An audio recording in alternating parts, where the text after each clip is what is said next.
तीन बहनों की लालची भाभी। करिश्मा, रेशमा और मनीषा तीन बहनें हैं। उनका एक भाई भी है, मयंक। मयंक अपनी बहनों को बहुत प्यार करता है, लेकिन मयंक की पत्नी सविता इस मामले में मयंक से बिल्कुल ही अलग है।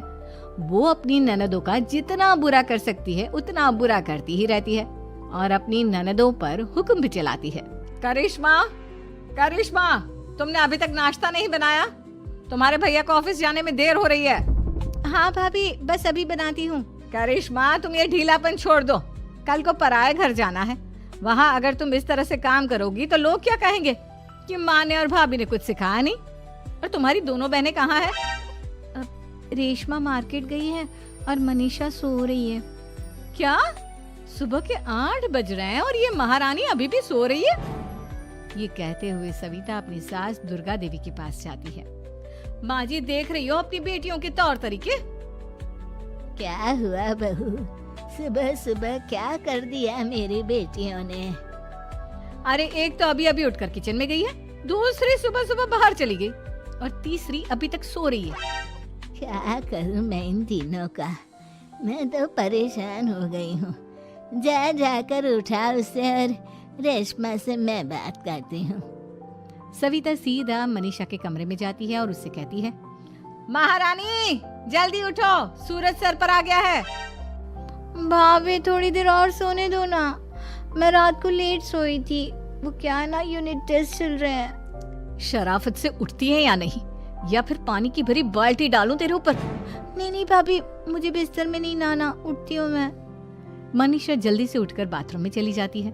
सभी आराम से बैठकर नाश्ता कर रहे होते कि तभी रेशमा बाजार से हाथ में सामान लिए आ जाती है। रेशमा को देखते ही सविता उस पर बरस पड़ती है। लो, आ गई महारानी। ऐसा भी क्या सामान लाना था जो सुबह आंख मलते ही बाजार की तरफ रवाना हो गई? भाभी, कल आप ही तो चीख रही थी कि घर का सारा सामान मुझे ही लाना पड़ता है, घर में किसी को भी किसी काम से कोई लेना देना नहीं है। अब मैं बाजार जाकर सामान ले आई तो आपको इस बात से भी तकलीफ हो रही है? देख रही हो माँ जी, अपनी बेटी की जुबान कैंची से भी तेज चलती है। और मयंक, आप तो कुछ कहेंगे नहीं अपनी लाडली बहन को। रेशमा, अपनी भाभी से ऐसे बात नहीं करते। चलो माफी मांगो। भैया, मैं क्यों माफी मांगू?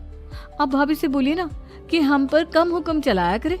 हम इस घर की बेटियां हैं और आपकी पत्नी की ननद है, नौकरानी नहीं। लो कर लो बात। इनकी भलाई के लिए कुछ भी बोलो तो इन्हें बुरा लग जाता है। इस घर में यही इज्जत है मेरी। देख लो माँ जी, आपकी बेटी किस लहजे में मुझसे बात कर रही है। सविता वहाँ से चली जाती है। मयंक को बहुत गुस्सा आता है, वो भी वहाँ से चला जाता है। फिर करिश्मा रेशमा को समझाती है, रेशमा, तुम्हें भाभी से माफी मांग लेनी चाहिए थी ना। लेकिन दीदी, मैंने कुछ किया ही नहीं तो मैं माफी क्यों मांगू? हाँ करिश्मा दीदी, रेशमा दीदी जैसे ही घर में आई भाभी ही उन पर चिल्ला रही थी। हाँ, मैं मानती हूँ कि गलती भाभी की थी। मैं तो इसलिए बोल रही हूँ कि भाभी ने माँ को तो पूरी तरह अपने वश में कर लिया है। वो हमारी बात सुनती ही नहीं। मयंक भैया हमारे लिए हमेशा खड़े रहते हैं, इसलिए उनकी बात का मान तो तुम्हें रखना चाहिए था ना। कोई फायदा नहीं दीदी, कुछ दिनों की बात और है, भाभी उन्हें भी हमारे खिलाफ भड़का देंगी। फिर वो भी माँ की तरह हमारी किसी बात का विश्वास नहीं करेंगे। इसी तरह सविता अपनी तीनों ननदों को किसी न किसी बात पर परेशान करती रहती थी। एक दिन मयंक अपनी तीनों बहनों के लिए गिफ्ट लाया। क्या रेशमा, ये तुम्हारे लिए हार का सेट। रेशमा, तुम्हारे लिए सुंदर सी ड्रेस। और मनीषा, तुम्हें किताबें पसंद है ना, तुम्हारे लिए किताबें लाया हूँ। थैंक यू भैया। थैंक यू भैया। थैंक यू भैया। करिश्मा, तुम्हारा नेकलेस कितना सुंदर है। ये भैया कहाँ से ले आए होंगे? मैंने भैया को 3 दिन पहले फोन पर ये डिजाइन दिखाया था और आज भैया ये ले आए। सविता तो अपनी ननदों के गिफ्ट्स देखकर जल गई और करिश्मा का नेकलेस तो उसे भी बहुत पसंद आया था। अपनी बहनों के लिए कितना अच्छा नेकलेस लेकर आए हैं, मुझे कभी कोई गिफ्ट नहीं दिया। मैं आज ही ये हार चुरा लूंगी। रात में सविता करिश्मा का हार चुरा लेती है और इसी तरह उसे अपनी ननदों की जो भी चीज अच्छी लगती वो उसे मांगती नहीं, बल्कि रात के अंधेरे में चुरा लेती। इसी तरह दिन बीतते गए और सविता ने मयंक के दिल में भी उसकी बहनों के लिए नफरत पैदा कर दी। एक दिन मयंक ने करिश्मा और रेशमा के लिए रिश्ता देखा और ये बात उसने घर में सबको बताई। माँ, करिश्मा और रेशमा के लिए बहुत अच्छा रिश्ता आया है। वो लोग कल इन्हें देखने आ रहे हैं। आप और सविता मिलकर सारी तैयारी कर लेना। ये सुनकर करिश्मा और रेशमा खुश हो जाती हैं, लेकिन सविता सोचती है, अगर इन दोनों बहनों की शादी हो गई तो घर और बाहर का काम कौन करेगा? मनीषा तो एक नंबर की कामचोर है, उससे तो किसी बात की उम्मीद लगाना ही बेकार है। मुझे इस शादी को रोकना होगा। अगले दिन सभी लड़के वालों के स्वागत की तैयारी करने में लगे होते हैं। तभी मयंक अपनी बहनों से आकर कहता है, तैयार हो गई तुम दोनों?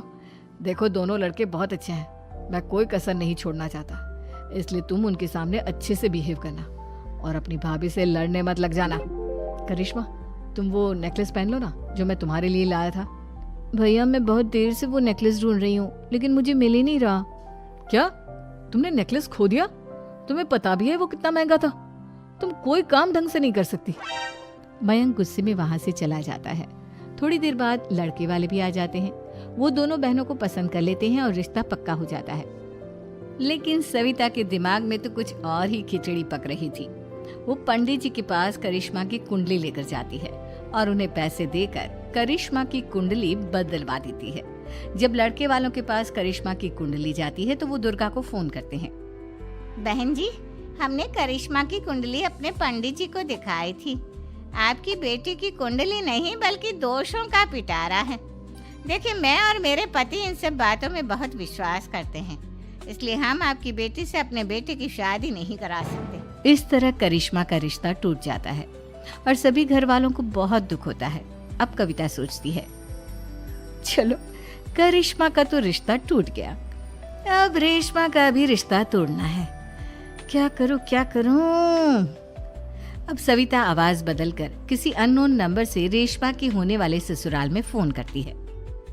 हेलो, मैं कौन हूँ कौन नहीं ये आपके लिए जानना जरूरी नहीं। बस इतना सुन लो कि रेशमा का 2 साल से किसी के साथ अफेयर चल रहा है। बस रेशमा का रिश्ता तोड़वाने के लिए सविता का इतना कहना काफी था। अब रेशमा का भी रिश्ता टूट गया। मयंक और दुर्गा देवी ने रेशमा को खूब खरी खोटी सुनाई और उससे बार बार उस लड़के के बारे में पूछने लगे। आप दोनों मुझे क्यों परेशान कर रहे हो? अरे कोई लड़का होगा मेरी लाइफ में तो मैं बताऊंगी ना, जब कोई है ही नहीं तो कहाँ से लाऊं मैं कोई लड़का? तो तेरे होने वाले ससुराल वालों को फोन किसने किया था?